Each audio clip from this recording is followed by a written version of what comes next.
Hello, friends. This is Dave Hurwitz, executive editor at ClassicsToday.com, here with the second part of the reissued Vox recording of the Leonard, Slatkin, Abbey, Simon, Rachmaninoff piano concertos. Now, all of Slatkin's Rachmaninoff on Vox was pretty terrific, and we've been talking about it as it's been coming out and as it's gotten reissued. But these piano concertos, it's one of the best Rachmaninoff one of the best Rachmaninoff piano concertos cycles. There we are.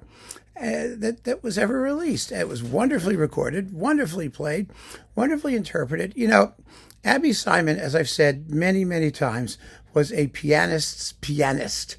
He didn't have the flashiest career. He wasn't, a household word. But his recordings were almost uniformly marvelous, and he was just a wonderful, wonderful artist. I mean, his complete Ravel piano music is one of the references for that. His Chopin was excellent. He made a lot of concertos with second-rate orchestras for Vox. And those recordings, you wish he'd had sort of more enthusiastic support. But with Slatkin in St. Louis, he had top dog. I mean, he had great partnerships. And this Rachmaninoff cycle is definitely one of, probably at the pinnacle of those partnerships. So this particular one, we talked about Piano Concertos 2 and 3 already, has Piano Concertos 1, 4, and the Paganini Rhapsody. These are such good performances. Nowhere more so when we consider that 1 and 4 are not all that popular. Piano Concerto number 1 is a very good piece. It really is. It gets underrated because it doesn't have those big gushy tunes that 2 and 3 have. But Rachmaninoff's big gushy tune period was, sort of his middle period, but it wasn't necessarily typical, or it was an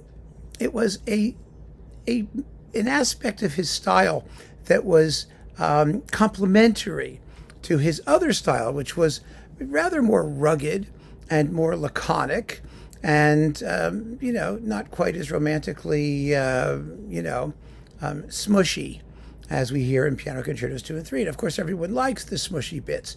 I personally like his other style, that is that of the First Symphony and then the symphonic dances, and even the Third Symphony up to a point, because I like the other things he could do. His more spiky aspect. And you hear that in the first and fourth piano concerti, and they're wonderfully done here. The fourth piano concerto, I think this is right up there with Michelangelo. It's just terrific. And the Paganini Rhapsody, this is one of the best.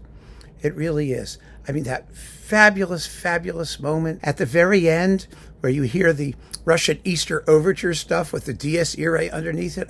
It's so glittery. It's never been better done. And the 18th variation, which just sails in effortlessly, like Rachmaninoff's own recording. It's not exactly the same. Of course it isn't.